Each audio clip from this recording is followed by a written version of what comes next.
악이라는 것은 처음부터 그 실체를 드러내지 않습니다.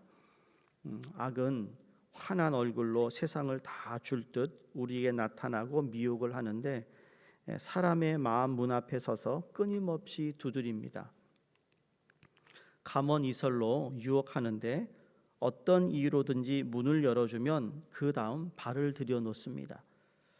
발을 살짝 걸친 상태로 유혹하죠.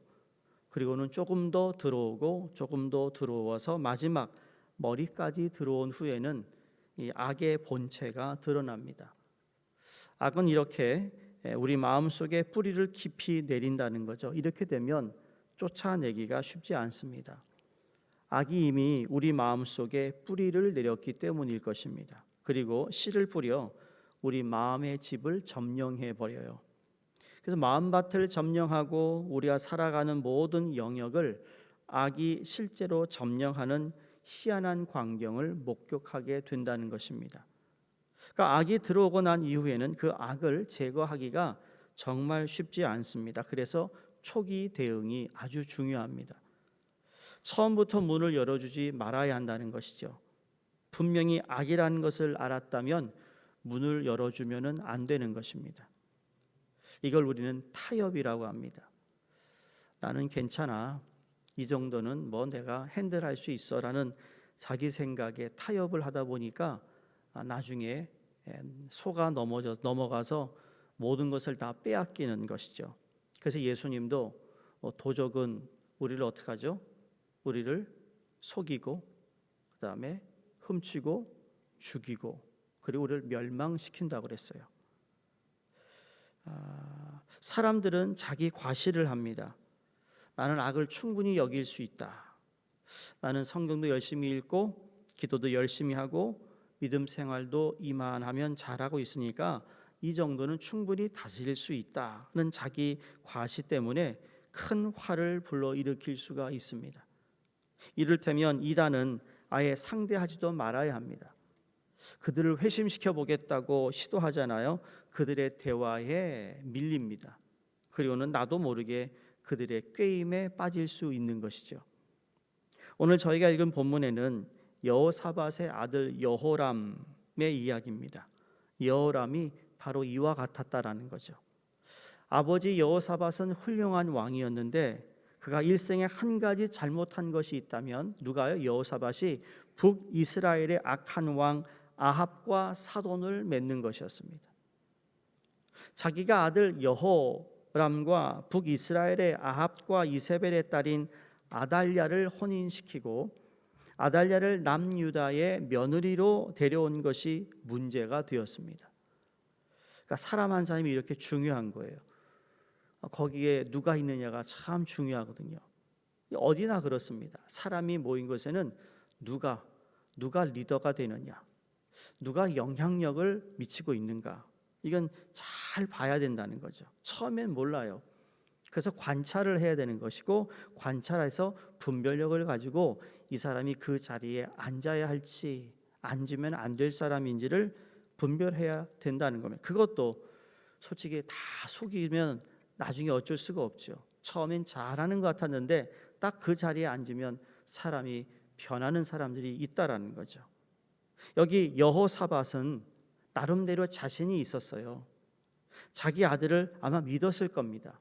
내가 신실하게 살았고 아들을 신앙시켜 교육을 잘 시켰기 때문에 괜찮을 것이라고 생각을 했을 것입니다. 아달랴를 데려온 다음에 하나님 말씀으로 잘 양육하면 괜찮을 것이라는 자신감이 있었을 것이에요. 근데 누구도 자신감이 있었죠? 남유다로 시집오는 아달랴도 자신이 있었어요. 무슨 자신일까요? 자기의 어머니에게 충분한 바랄 신앙의 교육을 받았기 때문에 어머니 이세벨이 두로와 시돈의 공주로 살다가 북이스라엘에 시집 와서 바알 신앙을 전파했던 것처럼 나도 저 유다 남쪽 유다 왕국에 가서 내 바알 신앙을 전수하겠다라는 자신감을 가지고 시집을 왔다라는 겁니다. 이런 미국에 중동에서 오는 유학생들이 많잖아요. 근데 우리가 얘기하면은 그런 나라들, 중동의 나라들, 특히 뭐 이집트나 이렇게 무슬림 나라들에서 학생들을 미국으로 유학을 보내는 학생들이 있습니다.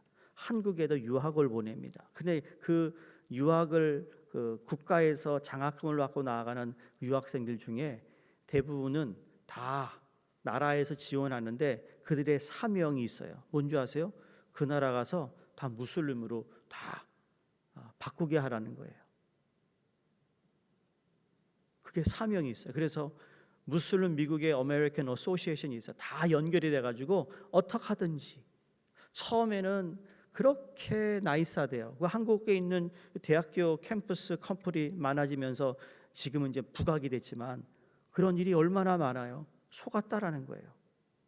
너무 한국 남자에 비해서 너무 착하고 상냥하고 잘해주고 하니까 거기 속아가지고 결혼했더니 자기 본국에 와이프하고 애들이 있다라는 거예요.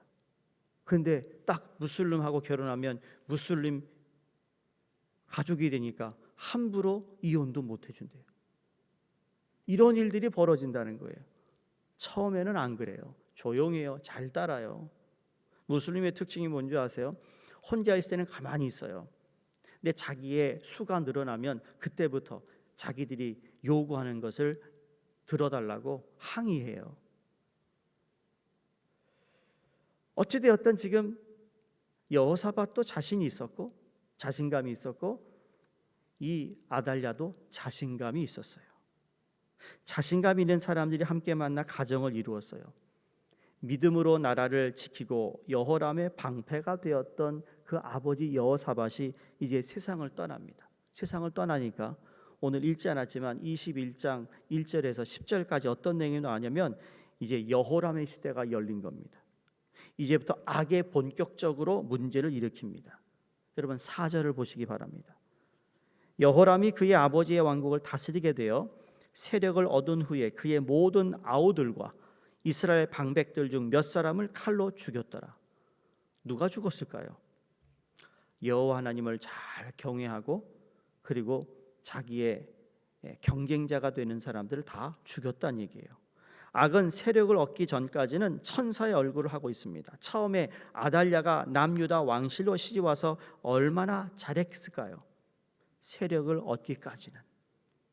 사람들이 도끼 눈을 뜨고 북이스라엘 아합의 딸이니까 이 딸이 어떻게 자라나라고 지켜봤을 텐데 얼마나 열심히 노력을 했을까요? 많은 사람들이 의혹의 눈으로 지켜보고 있었기 때문에 처음에는 잘했을 것입니다. 언제까지? 세력을 얻기까지. 시아버지 여호사밧이 떠나고 그녀의 손에 권력이 들어오기 시작하자 완전히 달라집니다. 어떻게 달라지죠? 남편을 조종하기 시작합니다. 먼저 왕이 계승서열에 있는 권력자들을 하나하나 죽이기 시작합니다. 왕의 형제들과 아우들과 다 죽입니다. 방백 중에 권력에 근접해 있는 사람을 모두 죽입니다. 그 배후에 아달랴가 있었다고 6절에 말합니다. 그가 이스라엘 왕들의 길로 행하여 아합의 집과 같이 하였으니 아합의 딸이 그의 아내가 되었습니다. 그가 여호와 보시기에 악을 행하였으나.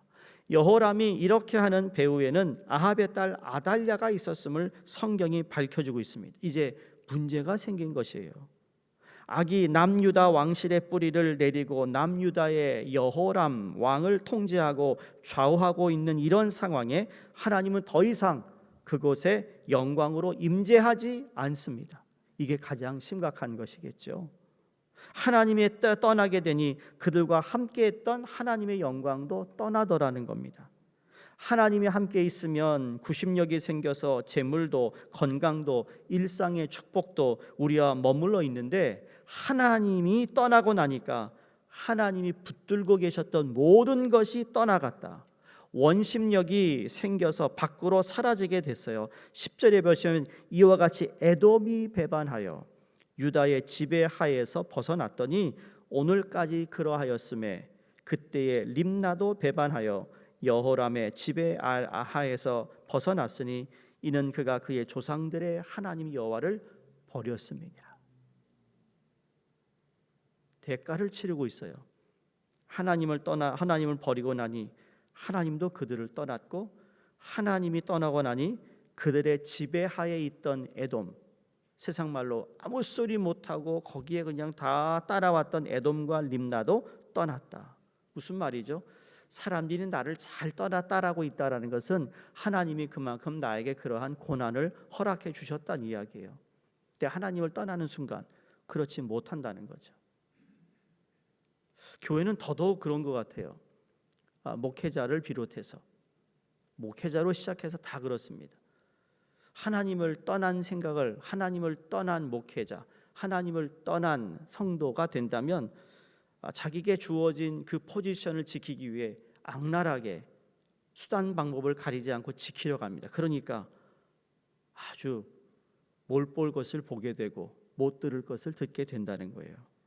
근데 하나님을 붙잡으면 되는데 하나님을 붙잡지 않으니까 이런 일들이 벌어지더라.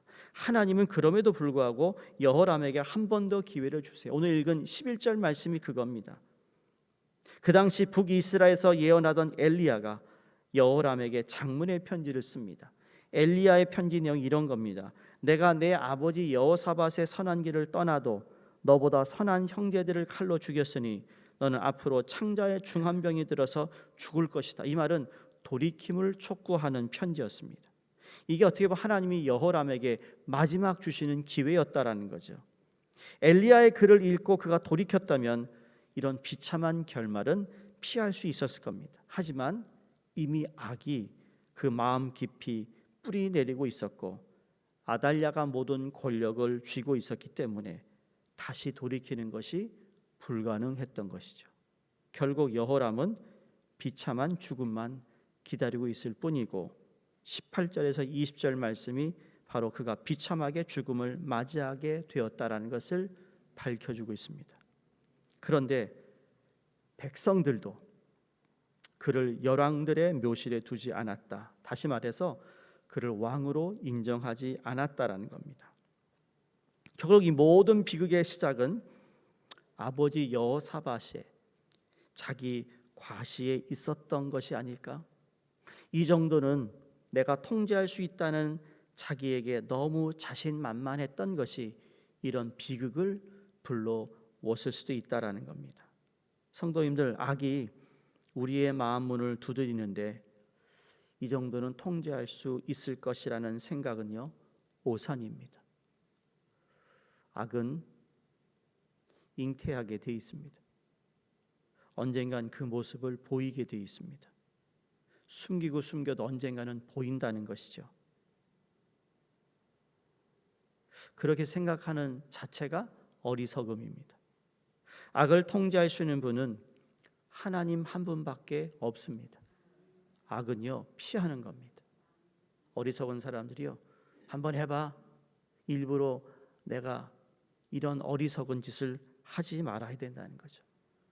우리는 연약해서 마음으로부터 철저하게 악을 도려내는 것이 중요합니다. 그런 말이 있죠. 내 살을 주고 내 뼈를 가져온다. 그런 말이 있습니다. 내 살을 내어주고 그 사람의 뼈를 가져온다. 그런 식으로 우리가 악을 대하면 안 된다는 거예요. 아예 도려내고 끝내야 되는 거예요. 도려낸 부분을 볼 때마다 내가 그것 때문에 이 도려낸 부분에 상처가 있다라는 것을 통해 계속 리마인드 하는 거죠. 근데 하나님 은혜 주시면 도려낸 부분에 하나님이 다시 새롭게 하시는 은혜를 경험할 수도 있다라는 거죠. 연약해서 마음으로부터 철저하게 악을 도려내는 것이 중요한데 악이 처음부터 우리의 마음에 발조차 들이지 못하도록 처음부터 내쫓는 저희가 되시기를 주의 이름으로 축원합니다. 매 순간 하나님 앞에 엎드리고 기도하고 말씀으로 우리의 마음 문 앞을 깨끗하게 청소하시기를 바랍니다. 오늘 하루를 시작하며 우리 인생의 문에 기대어 들어올 기회를 노리고 있는 악을 쫓아내는 지혜로운 하나님의 사람들 되시기를 주의 이름으로 축원드립니다.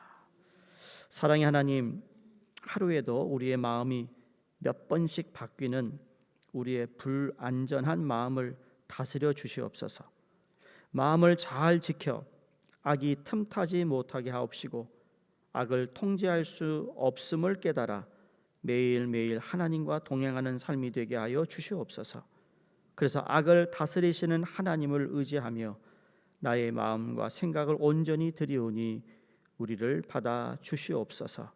하나님, 어떤 일을 만나도 주님을 떠나지 않게 하시고 주님을 버리는 어리석은 행위를 하지 않도록 하나님 우리에게 성령께서 말씀하시고 또 경고하시는 음성을 들을 수 있도록 하여 주시옵소서.